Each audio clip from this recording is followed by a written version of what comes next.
Hello दोस्तों, कैसे हो आप लोग। अभी मैं दया पर जा रहा था, बीच में मुझे मेरे एक दोस्त मिले हैं जिनका नाम है कार्तिक भैया। ये यहाँ पर जॉब करते हैं। इनसे हम थोड़ी डिटेल पूछेंगे कि ये क्या करते हैं। नमस्ते कार्तिक भैया, कैसे हो आप। बढ़िया भाई। राम राम भाई। और कार्तिक भैया, यहाँ पर आप किस लिए आए हो। मैं जॉब के लिए भाई। अच्छा, और जॉब में आप क्या करते हो यहाँ पर। सुपरवाइजरी। अच्छा, ऐसे सुपरवाइजर है आप। कौन सी जगह से आए हो।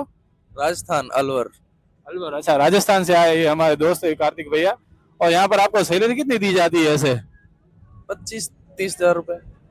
इनको 30,000 के आसपास सैलरी भी मिल जाती है। और यहाँ का सब नेचर कैसा लगता है आपको, सबके लोगों का। नेचर नेचर बहुत अच्छा है यहाँ का। लोगों के एनवायरनमेंट बहुत अच्छे हैं। नेचर बहुत क्लीन सिटी है। एकदम अच्छा है। अच्छा लगता है। देखो, इनको कछले के लोग बहुत अच्छे लग रहे हैं। और यहाँ पर अभी ये राजस्थान से सीधे आए और यहाँ पर अभी दयापुर के पास कहीं पे इनका जॉब चालू है कंपनी में। वहां पर ये काम करेंगे सुपरवाइजर की तरह। और कुछ आप बताना चाहेंगे कच्छ के बारे में। कच्छ अभी तो घूमेंगे। बाकी कच्छ बहुत अच्छा है। गुजरात में घूमने लायक जगह है। अच्छा जी। हाँ, काफी हरा भरा है। एकदम ग्रीनरी है बहुत ज्यादा। हाँ, तो देखिए भाई को बहुत मजा आया। आइए, आप आइए कभी कच्छ में। और हमारे साथ एक राजस्थान के दूसरे भी लोग हैं। और राजस्थान से अपने यहाँ पर मिर्च देने के लिए आए हैं। आप हमें वो बताएंगे मिर्च कहाँ पर है। आइए, इसमें बोलिए। राजस्थान की मिर्ची देखो, राजस्थान की ये देखो। वो वहां बताओ बात, राजस्थान की मिर्ची। ये देखिए, ये हमें राजस्थान की मिर्ची दिखा रहे हैं। ग्रीन मिर्च, लाल मिर्ची है। कहाँ की है। ये देखिए, ये बाड़मेर की लाल मिर्ची है जिसे आप देख सकते हैं। यहाँ पर ये क्या बेचने के लिए है आप।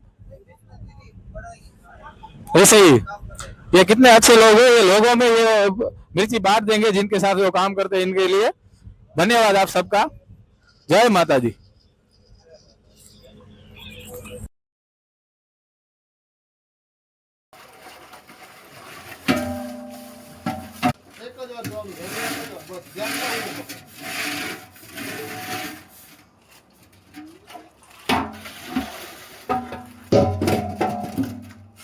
જય માતાજી મિત્રો, આજે આપણે ભરતચર રમતા એક મિત્રો મળી ગયા જે પપ્પા સાથે હું ખૂબ જ ગેમો રમતો હતો. અને આજે પણ મિત્રો સાથે ગેમ રમી અને ખૂબ જ મજા આવી છે.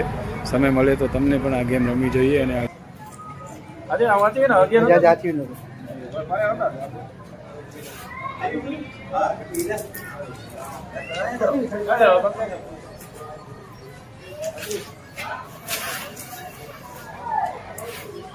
वीडियो नहीं तो बोला बेटा, वायरल दिए तो फेमस क्यों है तुम।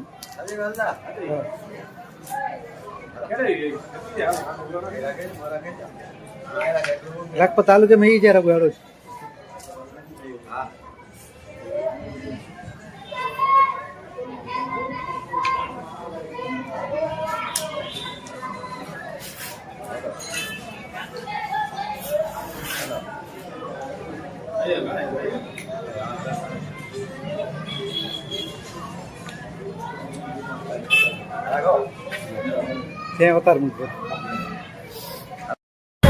ખૂબ મજા આવી ગઈ. જૂની યાદો તાજા થઈ ગઈ આપણી.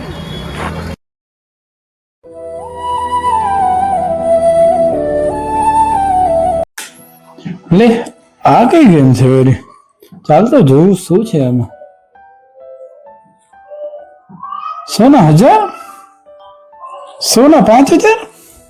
અરે મજા આવે આ તો. લે 10,000. 500 નાખ્યા હતા, એમાંથી 20,000 થયા. 20,000 પાછો હારી ગયો, 500 બીજા હારી ગયો. તો શું થયું, આ 500 માંથી 20,000 કર્યા હતા ને એ 20,000 હારી ગયો, 500 બીજા હારી ગયો.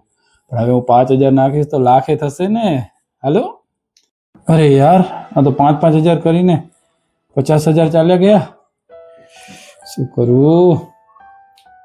હાલો, મને 50,000 ખાતામાં નાખ ને. બસ ભાઈ, બહુ જરૂર છે હમણાં. તું નાખી દે, હું તને કાલ કહું છું શું હતું. એ હા. અરે યાર, 50,000 હારી ગયો. હાલો, આ મમ્મીના ઘરેણા આપી આવું, પછી એમાંથી રૂપિયા જીતીશ, ભાઈબંધને આપી દઈશ અને મમ્મીના ઘરેણા પાછા લઈ આવીશ.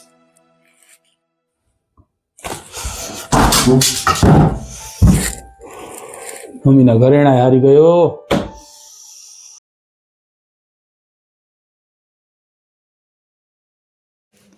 તમે ચિંતા ન કરો, અવશ્ય દુર્યોધન જ જીતશે અને જીતનું પરિણામ આપણા તરફ જ આવશે.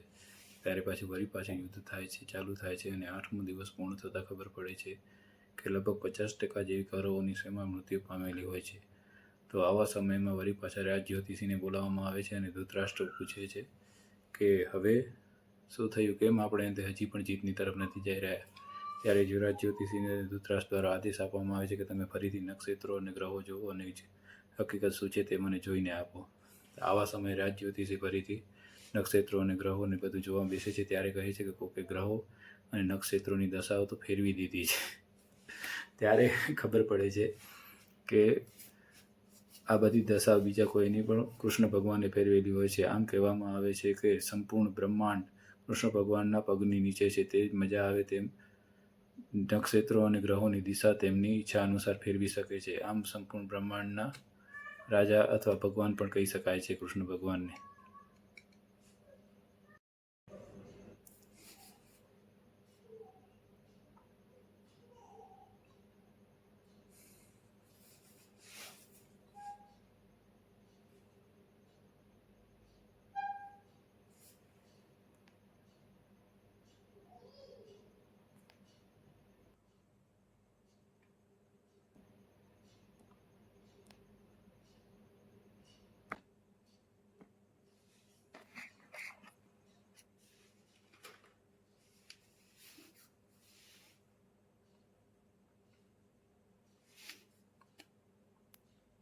મહાભારતના યુદ્ધથી પહેલા કૃષ્ણ ભગવાન કૌરવો પાસે જ્યારે શાંતિ પ્રસ્તાવ લઈને જાય છે ત્યારે કૌરવોને કહે છે કે તમે અમને 5 જગ્યાઓ આપી દો તો યુદ્ધ નહીં થાય, તમે પણ શાંતિથી રહો અને પાંડવો પણ શાંતિથી રહેશે. ત્યારે મામા શકુની પાછળથી કહે છે કે દુર્યોધન આ પાંડવો તરફથી આવે છે અને આપણા વિરોધી છે, આમને તમે બંદી બનાવી લો. ત્યારે દુર્યોધન આદેશ આપે છે કે આ કૃષ્ણને બંદી બનાવવામાં આવે. તે સમયે કૃષ્ણ ભગવાન તમને પોતાનું વિરાટ રૂપ દેખાડે છે અને કહે છે કે હવે તો યુદ્ધ થઈને જ રહેશે અને કૃષ્ણ ભગવાન ત્યારે ત્યાંથી ચાલ્યા જાય છે. પછી ધૃતરાષ્ટ્ર રાજ જ્યોતિષીને બોલાવે છે કે હવે યુદ્ધ કરવું જોઈએ કે ન કરવું જોઈએ. અને ત્યારે તે રાજ જ્યોતિષીને જે કહે છે કે તમે ગ્રહો અને નક્ષત્રની ચાલો જુઓ અને ભવિષ્ય શું છે આપણું. ત્યારે તેમના રાજ જ્યોતિષી તેમને જોઈ આપે છે કે અવશ્ય દુર્યોધન જ રાજા બનશે અને આપણે યુદ્ધ જીતી જશું. તમે યુદ્ધ કરો, કોઈ વાંધો આવશે નહીં.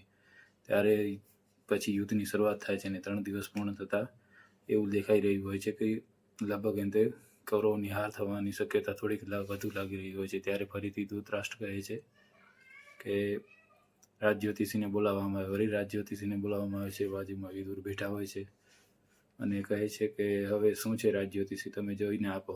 તો રાજ જ્યોતિષી કહે છે કે તમે ચિંતા ન કરો, મેં પરિણામની વાત કરી છે. આ તો યુદ્ધની શરૂઆત છે એટલે ગમે એ થઈ શકે, ભાગે જીતશું. દુર્યોધન જીતશે અને એ જ રાજા બનશે અવશ્ય. મહાભારત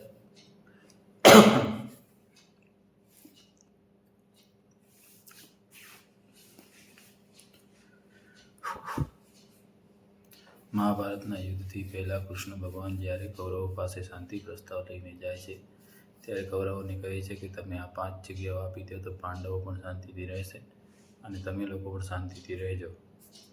ત્યારે પાછળથી શકુની મામા કહે છે કે દુર્યોધન આમને બંદી બનાવી લ્યો, તે પાંડવો તરફથી આવ્યા છે, આ આપણા તરફના નથી.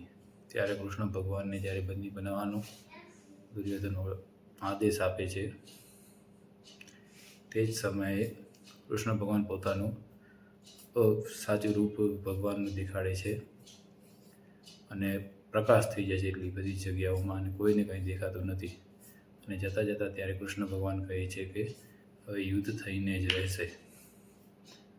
તેના પછી ધૃતરાષ્ટ્ર રાજ જ્યોતિષીને બોલાવે છે અને કહે છે કે હવે આનામાં યુદ્ધ કરવા જેવું છે કે નથી.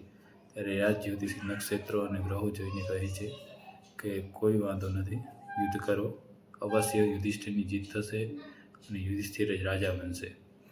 આમ કહેતા જ યુદ્ધની તૈયારીઓ થાય છે અને યુદ્ધ ચાલુ થાય છે. 3 દિવસ પૂર્ણ થતાં મહાભારતના યુદ્ધને કૌરવો હારતા દેખાય છે. તો ત્યારે વળી પાછા રાજ જ્યોતિષીને ધૃતરાષ્ટ્ર બોલાવીને કહે છે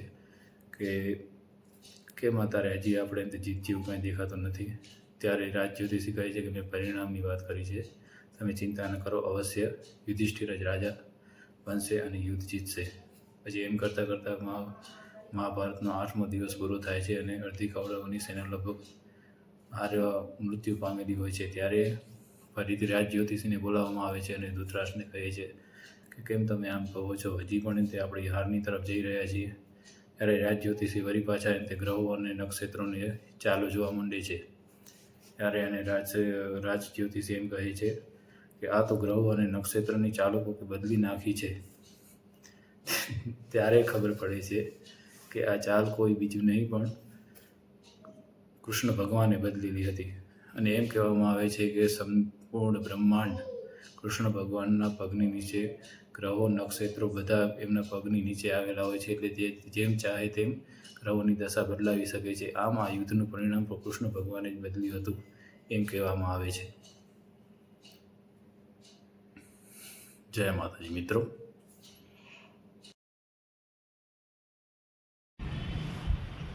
જય માતાજી મિત્રો. આજે આપણે એક બિઝનેસમેન વિશે વાત કરી છે. એક બિઝનેસમેન હતો કે જેનો ખૂબ સારો બિઝનેસ ચાલતો હતો, પણ અચાનક તેના ધંધામાં પડતી આવે છે. તો પહેલા મહિને 1 કરોડનો ઘાટો આવે, બીજા મહિને 2 કરોડનો, ત્રીજા મહિને 3 કરોડનો, એમ ધીમે ધીમે એની કંપની 3 કરોડના ઘાટામાં આવી જાય છે. પછી એ વિચાર કરે છે કે આવડા બધા ઘાટો કેમ? તો પછી એને ઘાટાથી બચવા માટે ઘણા પ્રયાસો કરે છે, તેના સ્ટાફને બોલાવે છે, તેમની ટીમ સાથે મિટિંગો કરે છે, તોય પણ તેનો ઘાટો વધુ ને વધુ વધતો જાય છે. પછી એ વિચારે છે કે હવે આમાંથી નીકળવા માટે શું કરવું જોઈએ. તો એ બિઝનેસમેન બહુ જબરદસ્ત દિમાગ એનો વાપરે છે ને વિચાર એનો રાખે છે. પછી એ 10 એવા એમ્પ્લોયરને ગોતે છે કે મારી કંપની કઈ રીતના બંધ કરવી અને પોતાનો ધંધો કઈ રીતના ઠપ કર્યો ને દિવાલો ઉઠી જાય મારા ધંધાનો, એવો વિચાર કરવા માટે એના 10 સારામાં સારા એમ્પ્લોય ગોતવા માટે ટીમને મોકલે છે. અને પછી સારામાં સારા 10 એમ્પ્લોયથી ગોતી લે છે. અને પછી કહે છે કે હવે મારી કંપની બંધ કરવી હોય તો હું સારી રીતે કઈ રીતે બંધ કરી શકું, એના માટે મને તમે ફાઇલ બનાવીને આપો.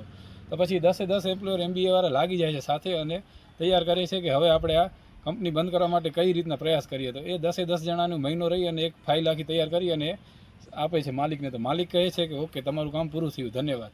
પછી એ માલિક એ જ ફાઇલ લઈ અને તેના સ્ટાફને બોલાવે કે બધા આવી જાઓ મારી પાસે. તો આખો સ્ટાફ એની પાસે તમામ લોકો સાથે આવી જાય છે. અને પછી એમ કહે છે કે આ ફાઇલમાં જે લખ્યું છે ને એનાથી ઊંધું તમે કામ કરો તો આપણે જોઈએ કે શું રિઝલ્ટ આવે છે. પછી જે ફાઇલમાં કંપની બંધ કરવા માટે જે પ્રયાસ હતો ને એના ઊંધું બધું કામ કરવા માંડ્યા. તો 3 મહિનાની અંદર રિઝલ્ટ એટલું સુધર્યું કે એ જ કંપની જે 3 કરોડના ઘાટામાં હતી, એ જ કંપની 3 મહિનાની અંદર 18 કરોડના પ્રોફિટમાં આવી ગઈ. એટલા માટે જ્યારે તમે બહુ એમ ટેન્શનમાં કે ઊંધા વિચારમાં આવતા હો ત્યારે આપણે એવું પણ વિચારવું જોઈએ કે આનો બીજો કોઈક રસ્તો પણ હોઈ શકે છે.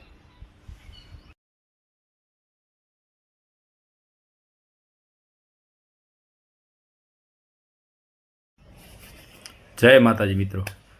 આજે આપણે ચર્ચા કરવી છે આપણો સૌથી મોટો દુશ્મન કોણ છે. આ ખાસ એમના માટે છે જે બાળકો અત્યારે ભણી રહ્યા છે અથવા કોઈ બીજી તૈયારી કરી રહ્યા છે કે XYZ કોઈ પણ તૈયારી હોય, જેમ કે અત્યારે પોલીસની ભરતી આવી રહી છે, પછી ક્લાર્કની, તલાટીની, કોઈ પણ ભરતી માટે તમને મોટો દુશ્મન કોણ છે એ તમને આજે હું જણાવવા માંગીશ. તમારો સૌથી મોટો દુશ્મન તમે અત્યારે જે જોઈ રહ્યા છો એ મોબાઈલ જ છે. હવે એ તમને હું એમ સમજાવું કે અત્યારે એક તમે મોબાઈલ છે પણ તમે અત્યારે વાંચવા બેઠા છો અને પુસ્તક તમારા હાથમાં છે, બાજુમાં મોબાઈલ પડ્યો છે. હવે એક તમને નાનું નોટિફિકેશન આવે છે તો તમે એ નોટિફિકેશન ખોલીને જુઓ છો કે અંદર શું આવ્યું છે. હવે ખોલશો એટલે તમે એકાદી રીલ્સ ખોલશો કે પછી કોઈકનો મેસેજ આવશે તો પછી તમે 1-2 મિનિટ જોવા માટે મોબાઈલને અડ્યા હશો, પણ એનામાંથી તમને ખબર નહીં પડે કે ક્યારે તમારી અડધી કલાક કે કલાક વેડફાઈ ગઈ છે. આ રીતે આ મોબાઈલ તમારા ભણતર માટે સૌથી મોટો દુશ્મન છે. એટલે આ માટે તમારે મોબાઈલને છે ને જ્યારે તમે વાંચવા બેસો ત્યારે તમારાથી દૂર અથવા સ્વિચ ઓફ કરી અને જરૂર ન હોય તો ફ્લાઇટ મોડમાં જ રાખી દેવો જોઈએ. અને બને એટલો તમારાથી દૂર રાખશો તો જ તમને ભણતરમાં સહેલું પડશે. અને ઘણા મિત્રો કહે છે કે હું મોબાઈલ દ્વારા જ ભણું છું. એ સારી વસ્તુ હોઈ શકે, પણ અનુભવ પ્રમાણે એમ કહી શકાય કે મોબાઈલથી ભણતર એટલું નથી સારું થઈ શકતું. કેમ કે તમે જો વિડીયો જોવાથી જેટલું બધું યાદ રહી જતું હોત તો આજે ચોપડાઓ વાંચવાની કોઈને જરૂર ન પડી હોત. અને 1-2 વિડીયોમાં તમે એમ કહેશો કે હું આખું ભરતીના કોર્સ કરી લઉં તો એ કોઈ હિસાબે પૂરા થવાના નથી. તમને જો ભરતી પાસ જ કરવી હોય તો તમારે જે હકીકતમાં પુસ્તકોમાં જ્ઞાન છે એ જ લેવું પડશે. અને કરંટ અફેર્સ માટે તમે એમ કહેશો કે હું વિડીયો જોઈશ, હવે તમે 4-5 વિડીયો જોશો ને રોજની કલાકો બગાડશો. એના કરતાં એકાદી તમે છાપું લઈ અને બીજું કંઈ પણ લઈને વાંચી શકો છો. જેટલો તમે મોબાઈલનો ઓછો ઉપયોગ કરશો એટલો તમારે કોઈપણ પરીક્ષા પાસ કરવાના ચાન્સ વધી જશે.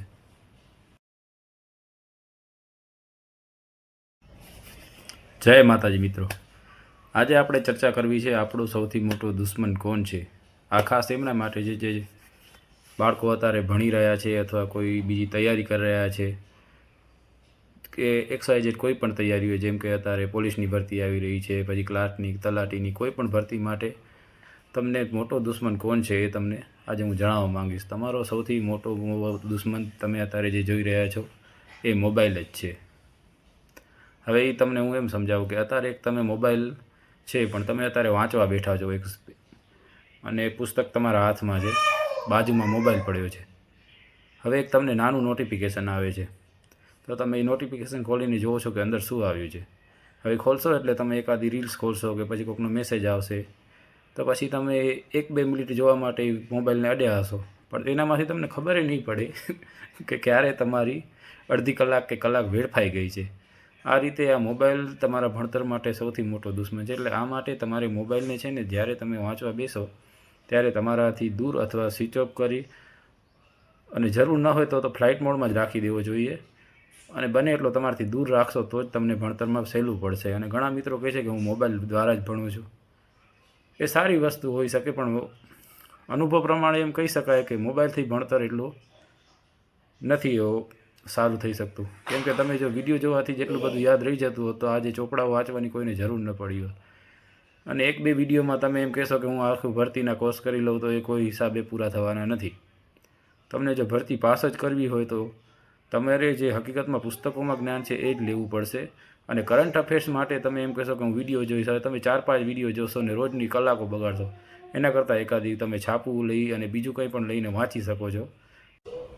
જેટલો તમે મોબાઈલનો ઓછો ઉપયોગ કરશો એટલો તમારે કોઈપણ પરીક્ષા પાસ કરવાના ચાન્સ વધી જશે.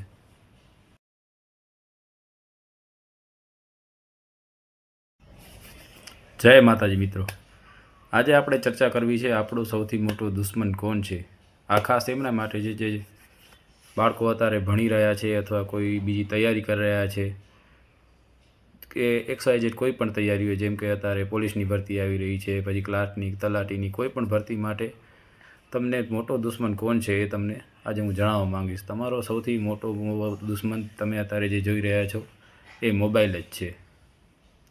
હવે એ તમને હું એમ સમજાવું કે અત્યારે એક તમે મોબાઈલ છે પણ તમે અત્યારે વાંચવા બેઠા છો અને પુસ્તક તમારા હાથમાં છે, બાજુમાં મોબાઈલ પડ્યો છે. હવે એક તમને નાનું નોટિફિકેશન આવે છે તો તમે એ નોટિફિકેશન ખોલીને જુઓ છો કે અંદર શું આવ્યું છે.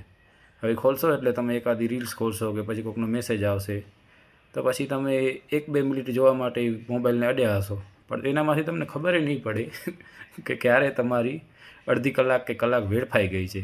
આ રીતે આ મોબાઈલ તમારા ભણતર માટે સૌથી મોટો દુશ્મન છે. એટલે આ માટે તમારે મોબાઈલને છે ને જ્યારે તમે વાંચવા બેસો ત્યારે તમારાથી દૂર અથવા સ્વિચ ઓફ કરી અને જરૂર ન હોય તો ફ્લાઇટ મોડમાં જ રાખી દેવો જોઈએ. અને બને એટલો તમારાથી દૂર રાખશો તો જ તમને ભણતરમાં સહેલું પડશે. અને ઘણા મિત્રો કહે છે કે હું મોબાઈલ દ્વારા જ ભણું છું. એ સારી વસ્તુ હોઈ શકે, પણ અનુભવ પ્રમાણે એમ કહી શકાય કે મોબાઈલથી ભણતર એટલું નથી સારું થઈ શકતું. કેમ કે તમે જો વિડીયો જોવાથી જેટલું બધું યાદ રહી જતું હોત તો આજે ચોપડાઓ વાંચવાની કોઈને જરૂર ન પડી હોત. અને 1-2 વિડીયોમાં તમે એમ કહેશો કે હું આખું ભરતીના કોર્સ કરી લઉં તો એ કોઈ હિસાબે પૂરા થવાના નથી. તમને જો ભરતી પાસ જ કરવી હોય તો તમારે જે હકીકતમાં પુસ્તકોમાં જ્ઞાન છે એ જ લેવું પડશે. અને કરંટ અફેર્સ માટે તમે એમ કહેશો કે હું વિડીયો જોઈશ, હવે તમે 4-5 વિડીયો જોશો ને રોજની કલાકો બગાડશો. એના કરતાં એકાદી તમે છાપું લઈ અને બીજું કંઈ પણ લઈને વાંચી શકો છો. જેટલો તમે મોબાઈલનો ઓછો ઉપયોગ કરશો એટલો તમારે કોઈપણ પરીક્ષા પાસ કરવાના ચાન્સ વધી જશે. જય માતાજી મિત્રો, આજે આપણે વાત કરશું એક એવા રાજ્યની જે ક્યારે હાર્યું નથી, જેને ક્યારે કોઈ દિવસ ગુલામી લીધી નથી. નેધરલેન્ડમાં એક હોલેન્ડ નામનું રાજ્ય આવેલું છે જેને ક્યારે હાર જ સ્વીકાર નથી કરી. તેના પર વિશ્વ વિજેતા સિકંદર હુમલો કર્યો, પણ તે દેશની ભૌગોલિક પરિસ્થિતિ પહેલાં સમજજો કે તે દેશને ચારેકોર દરિયા કિનારો છે અને એની વચ્ચે લોકો રહે છે, અને એના દેશને બચાવવા માટે એની આજુબાજુ ભીત બનાવેલી છે. હવે સિકંદર જ્યારે રાજ્યમાં ઘૂસે છે અને પહેલાં જ ગામના ઉપર વિજેતા થાય છે ત્યારે જ ત્યાંના રાજાને કહેવામાં આવે છે કે હવે આપણે ઉપર સિકંદર પહેલું ગામ જીતી લીધું છે. તો ત્યાંનો રાજા એમ કહે છે કે દિવાલ ફગાવી દો. તો દિવાલ ફગાવવામાં આવે છે તો એવી પરિસ્થિતિ થાય છે કે તેની સાથે તેમના ઘણા પોતાના લોકો પણ મરશે. તો રાજા કહે છે કે આપણે મરી જશું પણ ગુલામી કબૂલ કરવી નથી. તો એ રીતે સિકંદર બીજું રાજ્ય જીતે છે. તો બીજી વાર પણ રાજા કહે છે કે આપણે મરી જશું પણ ગુલામી કબૂલ કરશું નહીં. એવી જ રીતના તે ત્રીજું ગામ પણ જીતી જાય છે.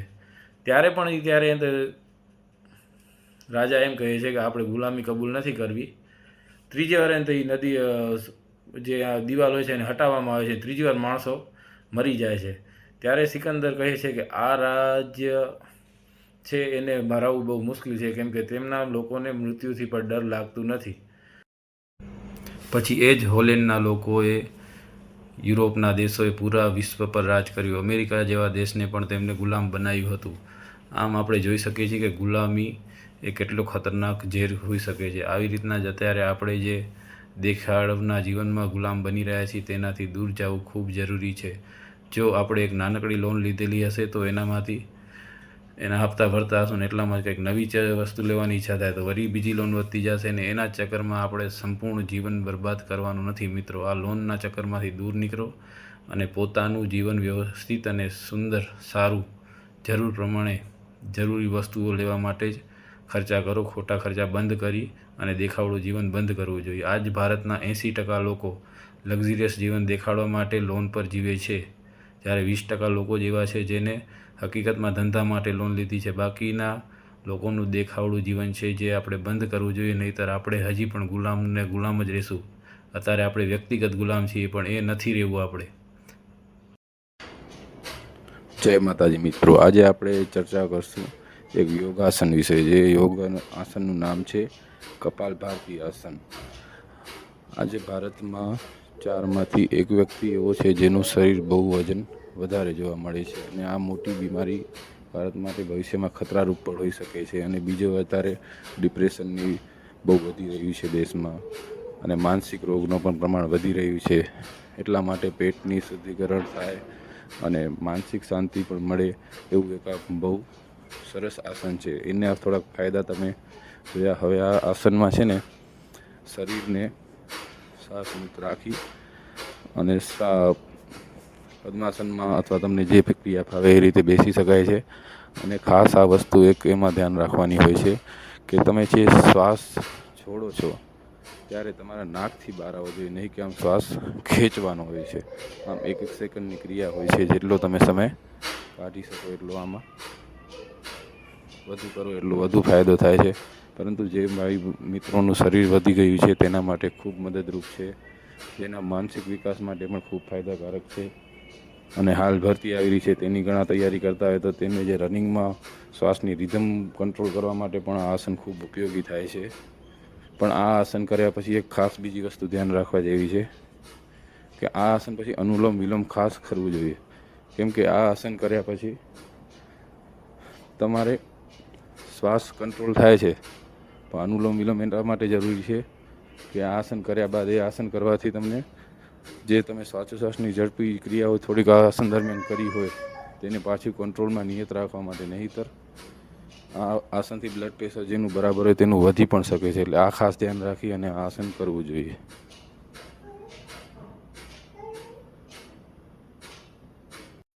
જય માતાજી મિત્રો, આજે આપણે આવી ગયા છીએ લખપત તાલુકાના ગુનેરી ગામે, જ્યાં રામેશ્વરનું પ્રખ્યાત મંદિર અને એક ગુફા આવેલી છે. જે ગુફાના સફરે આજે આપણે જઈ રહ્યા છીએ. જોઈ શકો છો. આપણે હવે આગળ વધીએ. જયદીભાઈ,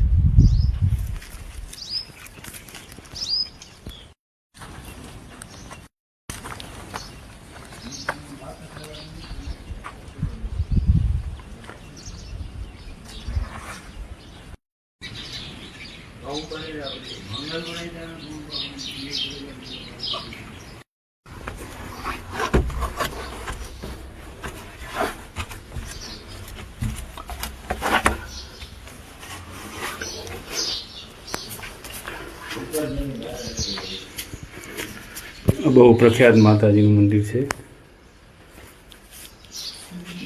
આ શિવલિંગ આપણે જોઈ શકો છો મંદિરનું.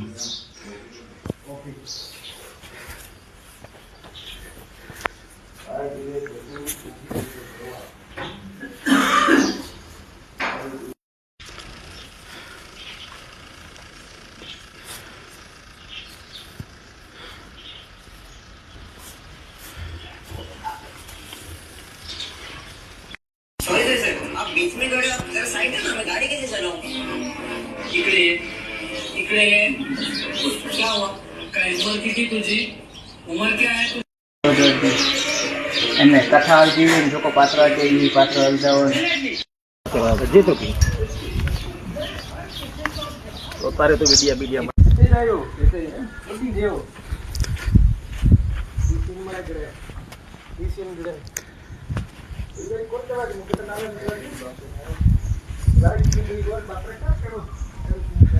આ કથા થઈ હતી તે જ સ્થળ છે.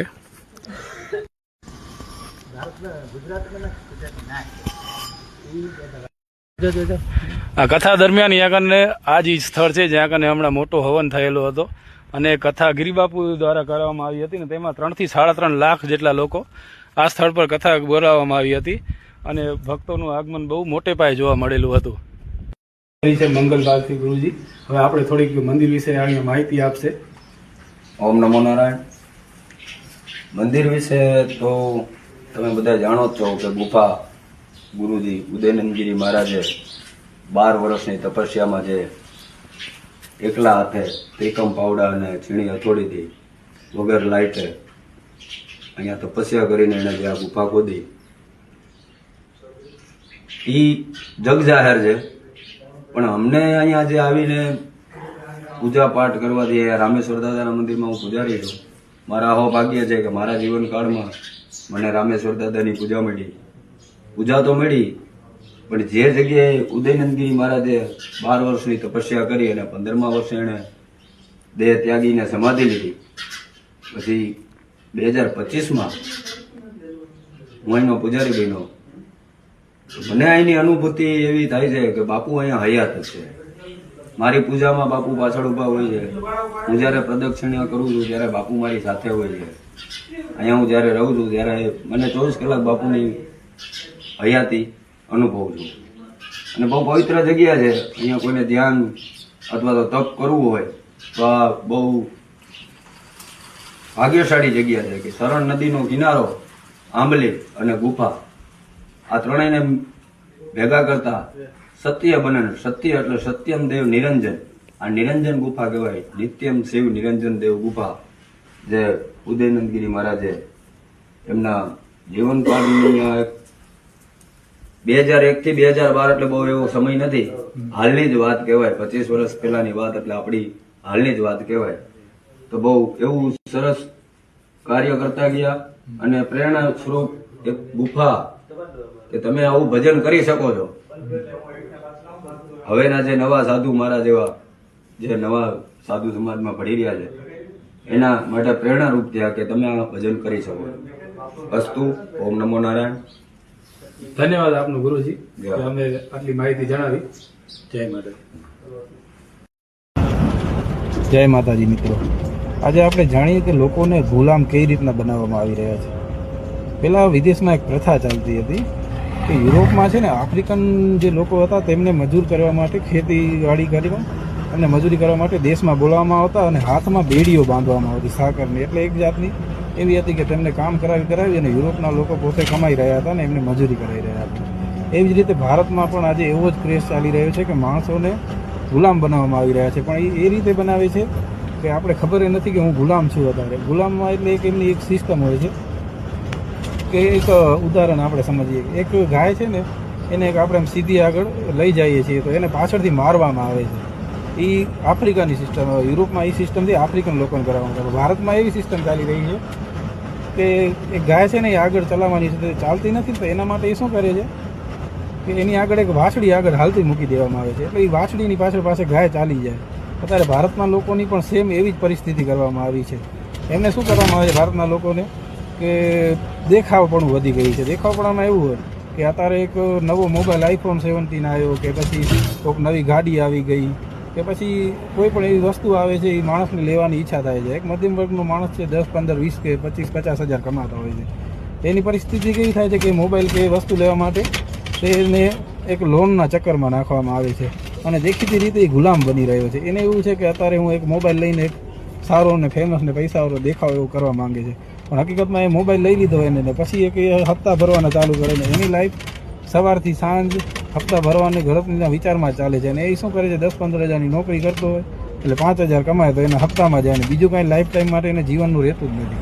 પણ હકીકતમાં એ ગુલામીથી આપણે આખા દેશની એવી જ હાલત છે. આજથી 1910 કે 12માં એક જૂની પહેલાં એડવર્ટાઈઝ ટીવીમાં એ ટાઈપની આવતી કે પહેલાં એક વોશિંગ મશીન હોય કે પછી એવા ઘરના જે સામાન્ય વસ્તુ હોય કે જેના ઉપયોગથી આપણો સમય બચાવી શકીએ. તો એના માટે માણસો ફરવા જતા તો એ કહેતા કે આને અમે શું કરશું, આની અમને જરૂર નથી, અમે તમારું કામ હાથે કરશું, પછી તમે શું કરશો, એવું થતું ને. હવે કેવું, એ જ વસ્તુ લેવા માટે આપણે મજૂરી નોકરીઓ કરીએ છીએ અને હપ્તા ભરીએ છીએ, જ્યારે હકીકતમાં એની જરૂર નથી. આપણે આપણું પોતાનું સાદું જીવન જીવીએ અને જીવન લેવલ પ્રમાણે ચાલીએ તો 100% આગળ વધી શકીએ છીએ. એટલા માટે આવા દેખાવાને લોન ભર્યા તમને જીવન જરૂરી વસ્તુ ન હોય તો એનો ઉપયોગ ન કરવો જોઈએ અને આપણી આવક મર્યાદા હોય એ પ્રમાણે જીવન જીવવું જોઈએ. અને થોડોક સમય પોતાની લાઈફસ્ટાઈલ જીવન અને યોગામાં આપવો જોઈએ કે પોતાનું જીવન કેમ તમે કુદરત સાથે જીવો છો, મોબાઈલ સાથે ઓછો ટાઈમ કાઢવાનું રાખવું જોઈએ. મિત્રો, આપણે એમ જીવનમાં પોતા માટે કંઈક કરો, એવું નહીં કે આખો દી આપણે પૈસા જરૂરી છે પણ બધાનું કંઈક નિયમ હોવો જોઈએ. જય માતાજી મિત્રો, આજે આપણે ચર્ચા કરશું પોઝિટિવ થિંકિંગ અને નેગેટિવ થિંકિંગ. બે મિત્રો હતા, એ હોળીમાં જઈ રહ્યા હતા અને તળાવમાં છે ને એક માણસ ડૂબવા માંડે છે. એમાંથી મિત્ર હોય છે ને, એક પરિસ્થિતિ એવી થાય છે કે આજુબાજુમાં હોતો તો એનું બુસ્કોટ ઉતારી અને એના તરફ ઘા કરે છે. તો એ બુસ્કોટને પકડી અને મિત્રને કહે છે કે તું મને આ પકડી અને ઉપર આવી જા. પણ ઓલો મિત્ર કહે છે કે હું નહીં આવું, તું મને બચાવવા અંદર કૂદકો માર. તો એ કૂદકો નથી મારતો અને જો કૂદકો મારશે તો એ માણસ એને પણ સાથે ડૂબાડી દેશે અને મૃત્યુના ભોગ બંને બનશે. એટલે એક મિત્ર એવું પણ કહી શકતો હતો કે એ કપડું પકડી અને ઉપર આવી શકતો હતો. આમાં પોઝિટિવ અને નેગેટિવ થિંકિંગમાં પણ એવું જ છે. અત્યારે કોમ્પિટિટિવ એક્ઝામની તૈયારી ઘણા મિત્રો કરતા હોય છે. તો એનામાં એવું હોય છે કે ઘણા મિત્રોની તૈયારીની સારી ધગસ હોય છે, મહેનત હોય છે અને ઘણા પછી એવા હોય છે કે જે તૈયારી પોતે તો કરતા નથી અને બીજાને કરવા દેતા નથી. એટલે પછી એ લોકો જે તૈયારી કરી રહ્યા છે એને પણ એવી સલાહ આપે કે તને આવું ના કરવું જોઈએ ને આમાં કાંઈ નહીં વરે ને આપણા કાને ટાઈમ નથી ને હવે એમ આપણી ઉંમર થઈ ગઈ કે પછી એવા ઘણા બધા એક્સક્યુઝ આપશે કે આ તમે નહીં કરી શકો એવા. એટલે એવા મિત્રોથી જે કોમ્પિટિટિવ એક્ઝામની તૈયારી કરી રહ્યા છે, પોલીસ કોન્સ્ટેબલ છે કે અત્યારે ઘણી પીએસસીની તૈયારી બધા અલગ અલગ કરી રહ્યા હોય છે, જેની જેવી ક્ષમતા એ પ્રમાણે બાળકો કરે છે. તો એવા લોકોથી જે તૈયારી કરી રહ્યા છે તે એમને દૂર રહેવું જોઈએ કે જે નથી કરી રહ્યા એનાથી. જો તમે નથી કરતા તો કાંઈ વાંધો નહીં, એ તમારે પોતાનો સ્કોપ છે. પણ જે કરી રહ્યા છે એને ડિમોટિવેટ ન કરવા જોઈએ, જે કરે છે એને પોતાના લયમાં કરવા દેવા જોઈએ. અને જે તૈયારી કરી રહ્યા છે એવા મિત્રોને તો ખાસ ધ્યાન રાખવું જોઈએ કે આવા જે અસામાજિક તત્વો છે તેમનાથી દૂર રહી અને પોતાનું ફોકસ જે ભરતી કે જે તમારું કર્મ કરતા હોય એના ઉપર જ હોવું જોઈએ. આજુબાજુના આવા જે નેગેટિવ તત્વો છે એનાથી દૂર રહી અને પોઝિટિવ થિંકિંગ રાખી અને પોતાની તૈયારી ઉપર ફોકસ કરો તો 100% તમને સક્સેસ મળી શકશે.